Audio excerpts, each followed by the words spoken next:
Hello everyone, welcome to Miras kitchen.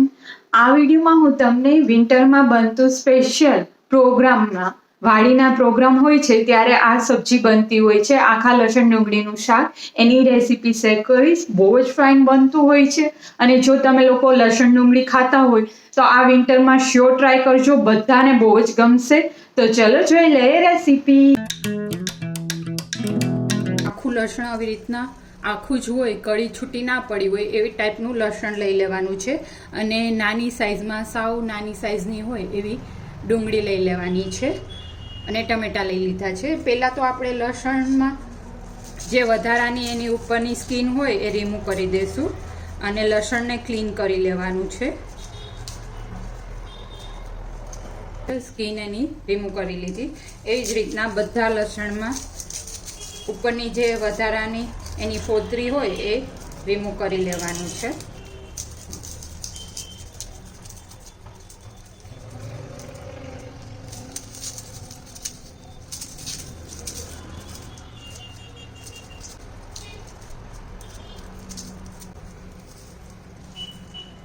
અને આગળ એ ભાગ હોય તો એ બી થોડો એને કટ કરી લેવાનું.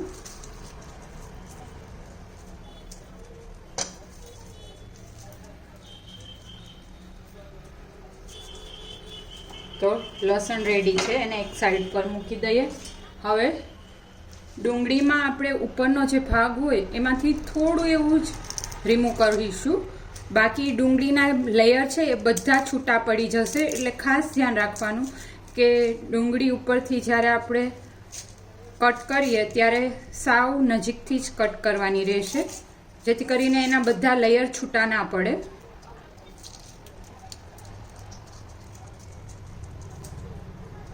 રીતના જાડો ભાગ છે એ આપણે રહેવા દઈશું.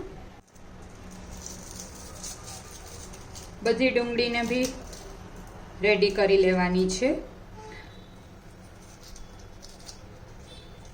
આ શાક પરાઠા સાથે, રોટલા સાથે અને રાઈસ સાથે બી બહુ જ ફાઇન લાગે છે. અને મોસ્ટ ઓફ વાડીમાં પ્રોગ્રામ થતા હોય છે ત્યારે આવી રીતના આ લસણ ડુંગળીનું શાક, આખા લસણ ડુંગળીનું શાક થતું હોય છે અને બહુ જ ફાઇન ટ્રેડિશનલી આ બનતું હોય છે. શિયાળામાં જો તમે આ લસણ ડુંગળીનું શાક ના ટ્રાય કર્યું હોય તો ઘરે ટ્રાય કરજો, બહુ જ ગમશે બધાને.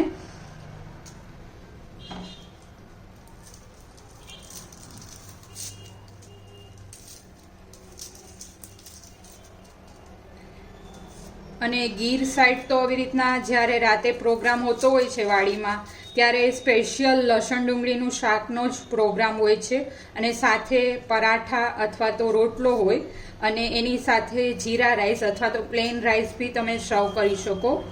બહુ જ ફાઇન લાગતું હોય છે એકદમ ઠંડીમાં આ શાક ખાવાનું.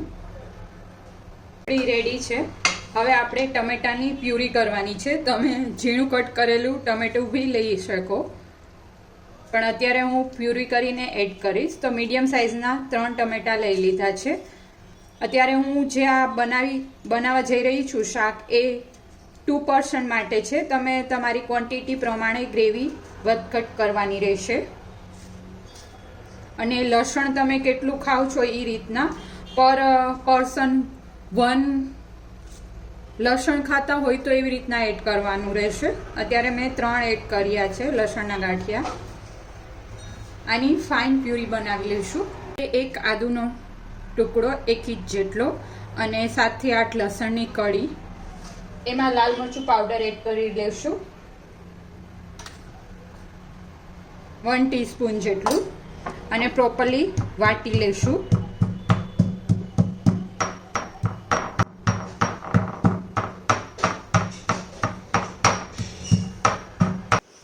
આ ચટણી વાટીને નાખશો એનાથી બહુ જ ફાઇન ફ્લેવર આવશે સબ્જીમાં. મસાલો પ્રિપેર કરી લઈએ. તો એના માટે સિંગદાણાનો મેં ભૂકો લઈ લીધો છે.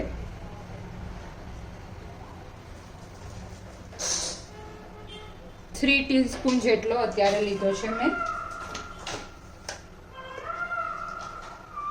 અને શેકેલ ચણાનો લોટ લઈ લીધો છે. તમે શેકેલ ના હોય તો રેગ્યુલર ચણાનો લોટ લઈ શકો. 2 ટીસ્પૂન જેટલો લીધો છે ચણાનો લોટ. એમાં બધા મસાલા કરી દઈએ. હળદર એડ કરી દઈશું. ચટણી ઓલરેડી આમાં આપણે લાલ મરચું પાવડર એડ કરેલું જ છે એટલે આપણે એડ નહીં કરીએ. ધાણા જીરું પાવડર એડ કરી દઈશું 2 ટીસ્પૂન જેટલું. સોલ્ટ એડ કરી દઈશું એઝ પર ધ ટેસ્ટ.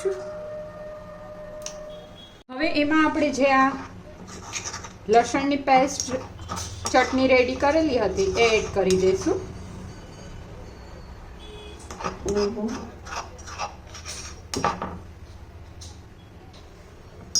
અને પ્રોપરલી બધું મિક્સઅપ કરી દઈશું. તમે આ વિડીયો ફર્સ્ટ ટાઈમ વોચ કરતા હોય તો જલ્દીથી મારી ચેનલને સબસ્ક્રાઈબ કરી લેજો અને બેલ આઇકન પ્રેસ કરી લેજો, જેથી કરીને આવા લેટેસ્ટ વિડીયોના નોટિફિકેશન તમને સૌથી પહેલાં મળે. તો બધા મસાલા મિક્સઅપ થયા જ છે અને આ સ્પેશિયલ લસણ ડુંગળીના શાક માટેનો જ મસાલો છે અને ટ્રેડિશનલ મસાલો છે. આમાં આપણે બીજું કશું જ એડ નથી કરતા. હવે એક પેન લઈ લઈશું, ગેસ ઓન કરી દઈશું અને તેલ એડ કરી દઈશું. 5 ટેબલસ્પૂન જેટલું તેલ લઈ લેશું. અને આ સબ્જી છે એ થોડી ઓઇલી જ હોય છે એટલે આપણે થોડું વધારે તેલ લેવાનું, રેગ્યુલર સબ્જી બનાવતા હોય એના કરતાં. તેલ ગરમ થાય એટલે એમાં 1/2 ટીસ્પૂન જેટલું જીરું એડ કરી દઈશું. જીરું ફૂટી જાય એટલે આપણે જે ઓનિયન રેડી કરેલી હતી એ એડ કરી દઈશું અને એને પ્રોપરલી સાતળી લેવાની છે. ગેસનો ફ્લેમ સ્લો કરી દઈશું. વચ્ચે જરૂર લાગશે તો જ ફૂલ કરીશું અથવા તો આપણે મીડિયમથી સ્લો પર જ એને સાતળવાની છે અને કલર ચેન્જ થાય ડુંગળીનો ત્યાં સુધી આપણે એને કૂક કરવાની છે. ડુંગળીનો કલર ચેન્જ થાય એટલે આપણે જે મસાલો રેડી કર્યો હતો એ એડ કરી દઈશું. જો તમને ગ્રેવી જેવી ગમતી હોય એ રીતના આ મસાલો એડ કરવાનો રહેશે. વધારે ગ્રેવી ગમતી હોય તો આ મસાલો થોડો વધારે એડ કરવાનો, જેથી કરીને ગ્રેવી થીક થાય. હવે એમાં ઝીણું એક કટ કરેલું મરચું એડ કરી દઈશું અને પછી ગ્રેવી એડ કરી દઈશું. ટમેટાની પ્યુરી પ્રોપરલી મિક્સ કરી દઈશું. પછી એમાં આપણે જે લસણ રેડી રાખ્યું હતું એ એડ કરી દઈશું અને પ્રોપરલી મિક્સઅપ કરી દઈશું. મિક્સઅપ થઈ ગયા બાદ હવે આપણે એમાં બધા મસાલા કરી લઈએ. ગરમ મસાલો 1/2 ટીસ્પૂન જેટલો એડ કરી દઈશું. પીંચ ઓફ હળદર એડ કરી દઈશું. લાલ મરચું પાવડર જરૂર લાગે તો એડ કરીશું. અત્યારે મને થોડું ઓછું લાગે છે એટલે મેં એડ કરેલું છે. તમે ટેસ્ટ પ્રમાણે એડ કરી શકો. સોલ્ટ એડ કરી દઈશું. ટેસ્ટ કરી અને પછી જ એડ કરવાનું, કેમ કે મસાલામાં ઓલરેડી આપણે એડ કરેલું જ હતું એટલા માટે. તેલ છૂટું પડવા માંડે એટલે આપણે મિક્સર જારમાં જેમાં પ્યુરી બનાવી હોય એમાં થોડું પાણી એડ કરી દઈશું અને એ પાણી આમાં એડ કરી દેવાનું છે સબ્જીમાં. પ્રોપરલી મિક્સઅપ કરી અને પછી આપણે ક્લોઝ કરી દેવાનું છે ઢાંકણથી અને સ્લો ફ્લેમ ઉપર કૂક થવા દેવાનું છે. વચ્ચે વચ્ચે ચેક કરતા રહીશું કેમ કે મસાલો છે તો નીચે બેસી ના જાય, એ ખાસ ધ્યાન રાખવાનું અને જોઈ લેવાનું કે કૂક થયું છે કે નહીં. જો કૂક ના થયું હોય અને જરૂર લાગે તો થોડું પાણી એડ કરવાનું. તો ફાઇનલ સ્ટેજ અત્યારે આપ જોઈ શકો છો, તેલ છૂટું પડી ગયું અને ગ્રેવી બી પરફેક્ટ છે. આ પરફેક્ટ સ્ટેજ છે. અત્યારે આપણે ગેસ ઓફ કરી લઈશું. પણ હા, ગેસ ઓફ કર્યા પહેલાં ચેક કરી લેવાનું ડુંગળી અને લસણ બંને ચડી ગયું હોવું જોઈએ. જરૂર લાગે તો તમે થોડું એવું સુગર પાવડર એડ કરી શકો અને લીંબુ બી એડ કરી શકો. જો ટમેટાની ખટાશ ના હોય તો એ તમે એડજસ્ટ કરી ટેસ્ટ કરી અને એડજસ્ટ કરી શકો. હવે બાજરાનો લોટ લઈ લીધો છે રોટલા માટે. તમે પરાઠા બી સર્વ કરી શકો, એ બી ફાઇન લાગે છે. પાણી એડ કરી અને લોટ બાંધી લેવાનો છે. સોલ્ટ બી એડ કરી શકો જો તમે રોટલામાં એડ કરતા જરૂર લાગે તો થોડું પાણી એડ કરતા જવાનું અને પરફેક્ટ લોટ બાંધવાનો છે. બહુ કઠણ નથી બાંધવાનો, ઢીલો જ બાંધવાનો છે, જેથી કરીને ઇઝીલી રોટલા બની શકે. જો કઠણ હશે તો રોટલામાં ક્રેક આવી જશે અને એને પ્રોપરલી આપણે લોટને મસળવાનો છે. રોટલાનો લોટ જો ઓછો મસળાય તો બી તમારા રોટલા પરફેક્ટ નહીં બને, એટલે ખાસ ધ્યાન રાખવાનું. આવી રીતના ટિપ્સ ફોલો કરશો એટલે ઇઝીલી તમે 2 થી 3 વખત ટ્રાય કરશો તો રોટલા બનવા લાગશે, બહુ જ મસ્ત બનશે. તો આવી રીતના એકદમ મસળવાનો છે. આ સ્ટેપ કરવો કમ્પલસરી છે. એકદમ મસળાઈ ગયા બાદ જ રોટલો બનાવવાનો છે.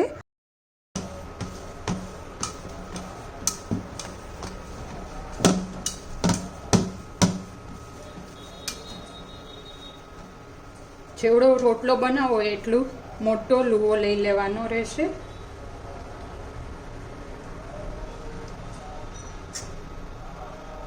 લુવો લઈ અને એક હાથ આપણે થોડો ભીનો કરી લેશું.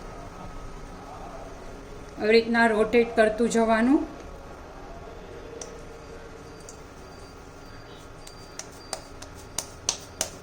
સાવ ઇઝી છે. આવી રીતના ટર્ન કરતું જવાનું અને આ હથેળીનો ભાગ જે હોય એનાથી થોડું પ્રેસ આપશો એટલે રોટલો મોટો થતો જશે.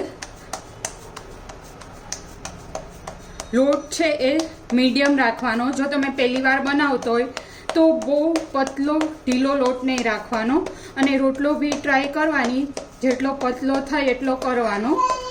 પણ સેકન્ડ થર્ડ ટ્રાયમાં તો ઇઝીલી તમે આવી રીતના બનાવી શકશો. હા દીકા કરી દો. એક સાઈડ મેં તાવડી ગરમ થવા માટે રાખી દીધી હતી.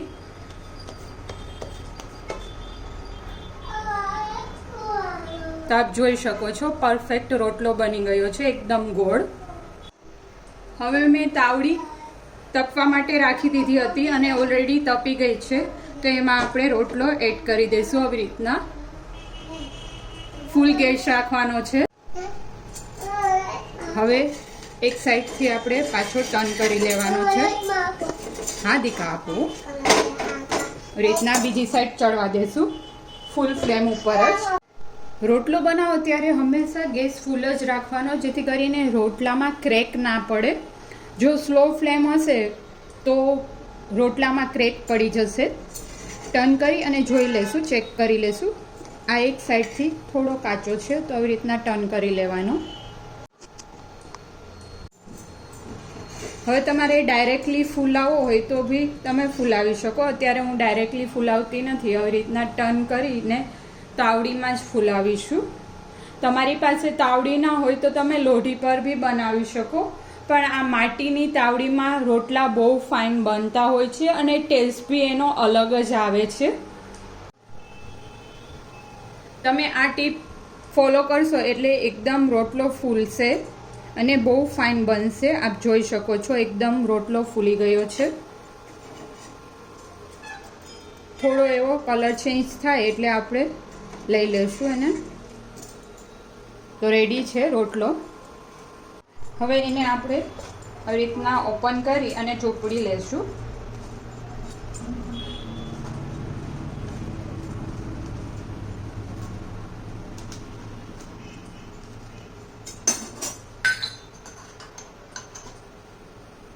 ફૂલ ઘી લગાવી અને ચોપડવાનું છે. અત્યારે મેં જે લોટ લીધો એમાં બાજરી જુવાર મિક્સ છે. તમે ખાલી બાજરી અથવા તો ખાલી જુવારના બી રોટલા બનાવી શકો. તો રેડી છે રોટલા. સાથે મેં જીરા રાઈસ બી સર્વ કરેલા છે અને આપણે અત્યારે શાક બી સર્વ કરી લઈએ. જેને રોટલા ગમતા હશે એને તો બહુ જ મજા પડી જવાની છે. આ રેસીપી શ્યોર ટ્રાય કરજો. અને હા, પરાઠા સાથે બી બહુ જ ફાઇન લાગતું હોય છે આ સબ્જી. તો તમને જે ગમે એ પ્રમાણે તમે સાથે સર્વ કરી શકો. અને ઠંડીની સિઝનમાં સ્પેશિયલી વિન્ટરમાં અને મોન્સૂનમાં તો આ સબ્જી બહુ જ ફાઇન લાગે છે. તો આપે ટ્રાય ના કર્યું હોય તો શ્યોર ટ્રાય કરજો. તમને જોઈને જ મન થઈ જશે એટલું ફાઇન સબ્જી બનશે અને કાંઈ ન્યૂ ડીશ બી બની જશે. તો કમેન્ટ કરી અને જણાવજો તમને મારી રેસીપી કેવી લાગી. અને તમારે કાંઈ ન્યૂ રેસીપી શીખવી હોય તો એ બી મને કમેન્ટ કરી અને જણાવી શકો. હું શ્યોર એ ટાઈપના વિડીયોઝ અપલોડ કરીશ. Thank you for watching my video.